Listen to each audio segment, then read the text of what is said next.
What's poppin', y'all? This is one of the topics that I'm so glad came up because I'm actually excited to talk about it, which is quote-unquote old Kanye West. So Ye posted on his IG story, and some other people posted, his interactions with fans. So the first one was him replying to someone else where he said, "You people that comment on my page are wild. How you gonna tell me what I got time for? I've been making music since I was 5 years old. I don't work for you." And then the person says, "Take your time, Ye, go." And then this other person had a longer interaction where he says, "You can't tell me what to do on my page. Unfollow if you don't like it." And then, the person gets to talking, "I love your music and the old you." This is something that really, I wouldn't say it irks me, but what does old Kanye West mean? Because some people say old Ye is Life of Pablo, depending on their age group. Some people say old Ye is College Dropout. For me, when I hear old Ye, I'm hearing College Dropout. But some people, for them, it might be Graduation. For some people, it might be My Beautiful Dark Twisted Fantasy. So what is it really? Because when My Beautiful Dark Twisted Fantasy first dropped, a lot of people were saying, damn, we miss old Ye. Or especially when 808s and Heartbreak came out, people were saying, yo, we missed the old Ye. This is kind of whack. So he's been going through this his whole career. So that's something I'd like to get more clarity on. But I think it means different things for different people. So if you're trying to satisfy this, you're never going to satisfy it because there's no consistent definition. Let me continue. "It has inspired me, my friends, and many others out there in this world. Please don't change because people want you to.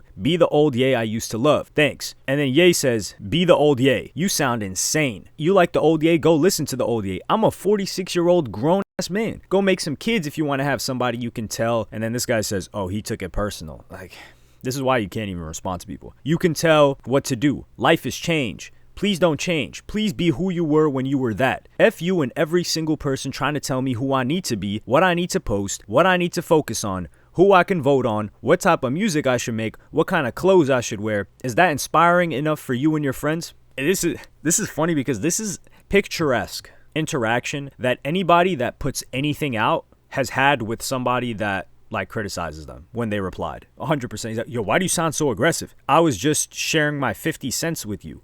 I thought it was 2 cents. "Age doesn't mean a dime thing. I know for sure your kids and family won't like this." Like, you don't even know this person's kids and family.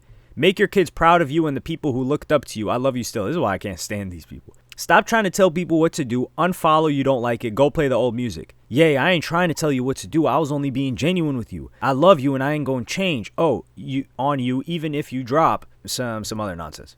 And then Ye posts his interaction. So Ye is on the right side here. And he says, "So unfollow if you at your limit." And this person says, "Maybe. My hope was to see you continue to evolve as an artist." And he says, "This is my art. If you don't like what Tom currently putting out, unfollow. Go listen to the older stuff I did when I felt like making that. This is what I feel like doing now. Respect. If your wife is your art and it makes you feel good, continue. My opinion will continue too, though. So good that there are still people in the world that can appreciate people just doing things that make them feel good. What an incredible idea. We're not meant to all think the same. We'll always hope the best for minds that live on this planet. Can I draw you and your wife? No promo, no climbing the ladder, no BS. Just art I want to send to you." And then this person sends some art, I believe, which I thought this was pretty cool.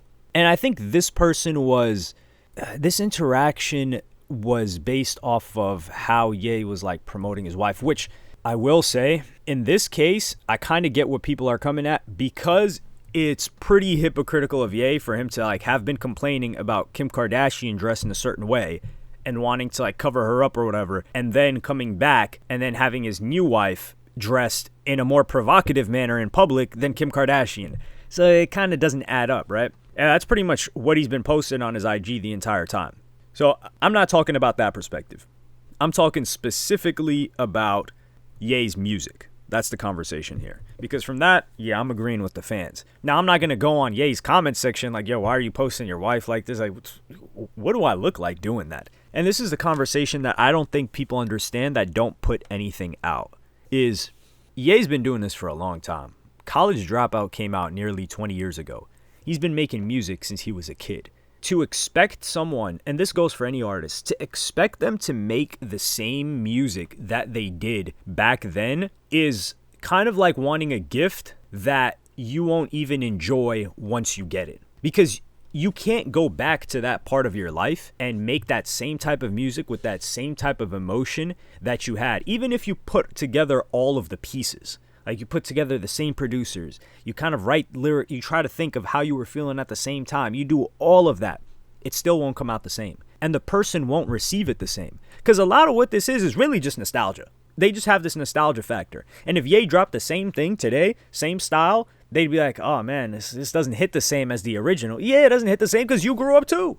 So the fact that someone's constantly developing, you don't have to like it, but this is why I have this, I wouldn't say it's like a philosophy, but this is why I have that thought, which is, yo, certain people, I've had enough music from them. And that doesn't mean I don't want them to release anything else, but it means I've got enough music for the rest of my life. Lil Uzi Vert, I listened to Pink Tape actually, and I actually enjoyed Pink Tape. I had a video I was going to do on it, but I had listened to it and then I didn't listen to it for a while, so I'd have to get a refresher before I make it. But I liked Pink Tape. But for the most part, when I'm listening to Lil Uzi Vert, I'm listening to the first 4 projects. Like I'm listening to, for the most part, I'm not even listening to Love is Rage 2 as much as I am the previous projects. Nah, I like Love is Rage 2, but I'm just talking about the frequency.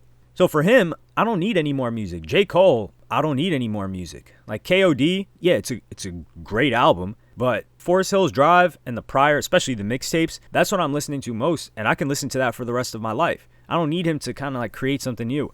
And I think people always have this feeling of like, yo, no, I want him to create like the same thing. Not the same thing, but the same style, like the old individual. But Ye has done so many transformations. I mean, for example, like if someone loves Yeezus, right? Me personally, I love Yeezus. So for some people, I say, oh, who likes Yeezus? Nah, I love Yeezus. Yeezus came out of the frustration of him trying to break into the fashion industry. How do you want him to replicate that now? I don't even think, did he have a kid at the time? I don't even think he had a child yet. For example, like 808s and Heartbreak, he had no kid. He had just gone through a breakup. I think it was, yeah, he went through a breakup. No need to get into like too much of the details there. He didn't have a kid. Pinocchio Story, that's like one of my most underrated, it's not even a Ye track really. It's not a made song, but just this freestyle that he went on. I love that so much. And just the feeling that you get from that track, he can't replicate that now. He has kids. That song was about him not having kids and not having a wife. And, you know, he has both of those things now. And he had both of those things like while he was with Kim.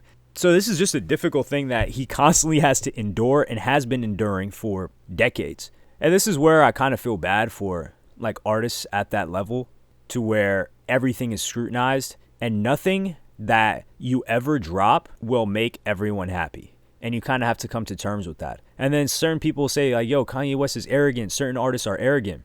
Do you not have to have not just confidence, but a certain air of arrogance, slightly above confidence, to know that what you drop, no matter how great it is, there will be a subsection of people that are upset or don't enjoy it because they want this old version of you. And for you to know that beforehand and still make what you want to make and still put it out knowing that's going to be the reaction. You have to have some sort of arrogance. Otherwise, you're going to lose your mind because you're going to constantly be trying to make something that, number one, even if you succeeded in making, would still get you a ton of criticism because they would say it's like not real and it's not the same. So it's a tough place to be in. Or you get called what Lil Baby's being called right now, which is, hey, you're making the same song every time, which is what they did to DaBaby, which is also what they're doing to Lil Durk right now. This is a tough game, and I don't envy these people at all. But let me know what y'all think in the comments. Like, subscribe, and hit the notification bell if you enjoyed. Follow me on Twitter and Instagram. Thank you for watching. Peace.